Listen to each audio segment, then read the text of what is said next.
हिंदू पर इसलिए जाते हैं और कांग्रेस पे एंटी हिंदू का टैग इसलिए लगाते हैं इससे जिससे आप चुनाव जीत जाए। और मधुसूदन मिस्त्री ने जो बोला वो बोला, उसमें राजनीतिक रंग देने की बात नहीं है, किसी से स्लिप ऑफ टंग हो सकता है। देखिए, मैं मूल मुद्दे हिंदू और मधुसूदन मिस्त्री जी का सरदार साहब के बारे में तीनों का उत्तर देता हूं। जो लोग कहते हैं मूल मुद्दे महत्वपूर्ण हैं, जाइए राहुल गांधी जी की इस यात्रा के दौरान जितनी प्रेस कॉन्फ्रेंस सब में देखिए, लास्ट में क्या बोले? आरएसएस की विचारधारा के खिलाफ मेरी यात्रा है। भाई किसको सत्य माना जाए, जो अन्य नेता आके बोल रहे हैं या जो वो बोल रहे हैं? वो कहते हैं कि आप नफरत फैला रहे हैं। एक मिनट, मैं एक और बात बोल रहा हूं। तो कहते भाई महंगाई हटाओ यात्रा है, तो कहते बेरोजगारी हटाओ यात्रा है। यात्रा तो आरएसएस की नफरत की विचारधारा के बाद है। और फिर डक करने के लिए ये क्वेश्चन की बात करते हैं, चूंकि महंगाई में तो कभी कांग्रेस महंगाई और बेरोजगारी के मुद्दे पे भाजपा के सामने खड़ी नहीं हो सकती। भारत के इतिहास में कम से कम जाके चेक कर लिए, दर्जन भर से ज्यादा बार 10% से ऊपर, दर्जन भर से ज्यादा बार 15% से ऊपर, 25% की अगर महंगाई की दर रही है। 73-74 में जिस जमाने में वो गाना बना था ना, पाउडर वाले दूध की मलाई मार गई, राशन वाली लाइन की लंबाई मार गई और बाकी जो बचा था वो महंगाई मार गई। तो एक क्रेडिबिलिटी नहीं है महंगाई के मुद्दे के ऊपर। हमारी क्रेडिबिलिटी है कि अटल जी के दौर से लेके आज तक सिर्फ कोविड का एक साल छोड़ दें तो हमेशा महंगाई की दर विकास की दर से कम रही। आप एंटी हिंदू टैग लगाते कांग्रेस। जी जी जी, देखिए हिंदू की बात हम नहीं लाते इस मुद्दे के ऊपर। ये बताइए, अब इनकी छत्तीसगढ़ की मेयर जाके वहां पर हिंदुओं के अपमान वाले भाषण में शामिल होंगी, अब आरोप हम पे। इनका कर्नाटक का अध्यक्ष बोलेगा हिंदू शब्द गंदा होता है, आरोप हम पे। हिंदू तालिबान कौन बोला? शशि थरूर जी। हिंदू बोको हराम कौन बोला? सलमान खुर्शीद जी। अब हिंदू आतंकवादी कौन बोला? इनके गृह मंत्री जी। साहब काम आपके और इल्जाम हमारे, ऐसा कैसे चल सकता है? अब दूसरी बात मैं सरदार साहब के बारे में कहना चाहता हूं। देखिए, वो जो एक परिसर है उसका नाम था सरदार पटेल परिसर। उसमें तकरीबन 20 स्टेडियम बन रहे हैं।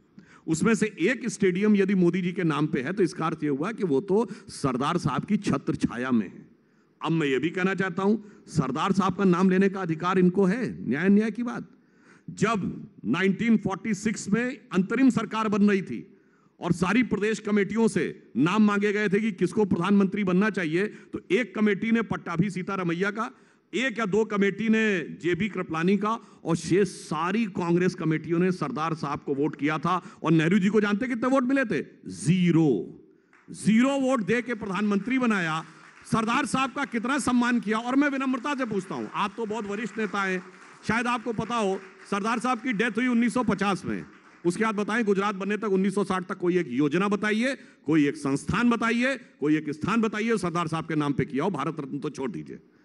यह दर्शाता है कि सरदार साहब के प्रति मन में वास्तविकता क्या थी। और जी जी, एक लाइन और बोल, अगर आप परमिशन दे दें। देखिए सरदार साहब और एक अगर आपकी परमिशन हो सर, हमारी और सरदार साहब की विचारधारा कैसे वो होती है और मोदी जी कैसे, उसके वाक उदाहरण देना चाहता हूं। सरदार साहब का विचार क्या था? स्वतंत्र भारत के बाद सबसे पहले सोमनाथ का मंदिर बना था। उन्होंने कहा था जब जब भारत स्वतंत्र हुआ सोमनाथ की पताका ने आकाश को छुआ।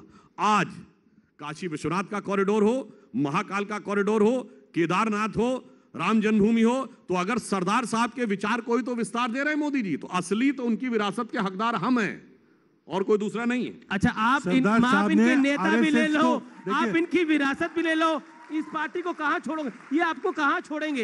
एक बात बताइए। और जहां पर और राहुल गांधी खुद हिंदुत्व को गाली देते हैं। राहुल गांधी नहीं दिया, उन्होंने बोला हिंदुत्व, ये जो हिंदुत्व है आरएसएस वाला। बात जवाब दे दीजिए। सरदार साहब की अपने बात कही पे, ये भी बात मत भूलिए कि सरदार साहब ने महात्मा गांधी की हत्या के लिए आरएसएस को बैन करने के लिए कहा था, ये भी मत पूछिए।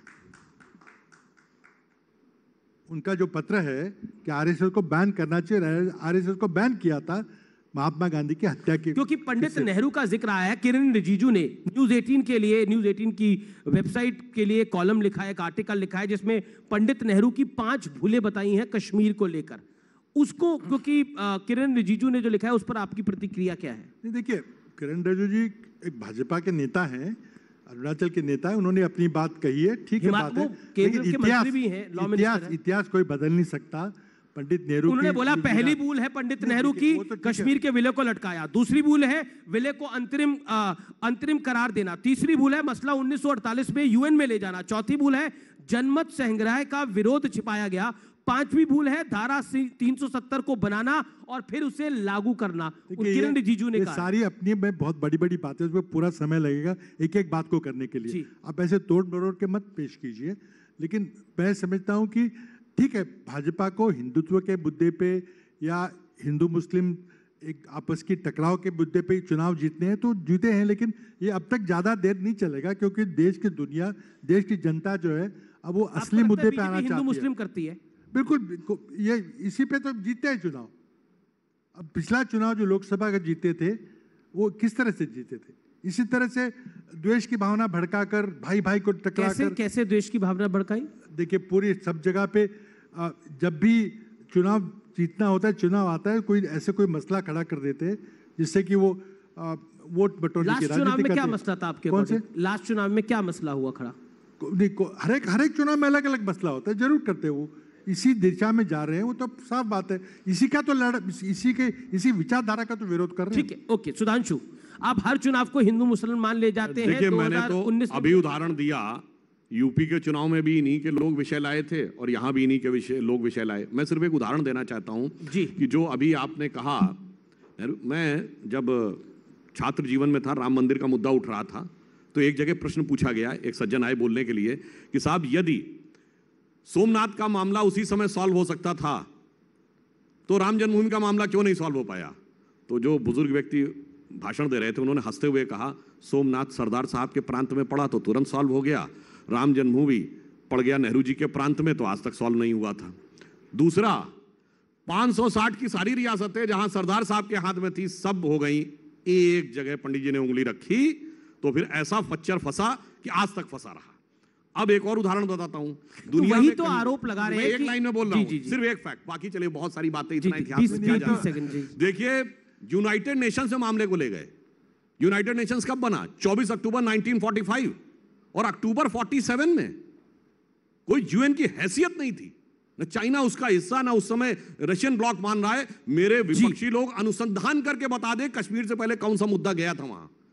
मतलब जिसकी कोई हैसियत नहीं थी उसको ले जाके हमने लटकाया, हमने उसको दिया, अन्यथा बता दें अक्टूबर 47 से पहले कौन सा मुद्दा गया। जी, तो भूल तो ये है साहब, लम्हों ने खता की थी, सदियों ने सजा पाई, आज तक उसकी सजा चल रही थी, 2019 में खत्म। पृथ्वीराज जी, अगर ये बीजेपी का ट्रैप है तो कांग्रेस इस ट्रैप में क्यों फंस जाती है? नहीं, ट्रैप की बात नहीं है। देखिए, कांग्रेस हमेशा विकास की, लोगों के विकास की राजनीति कर रही है।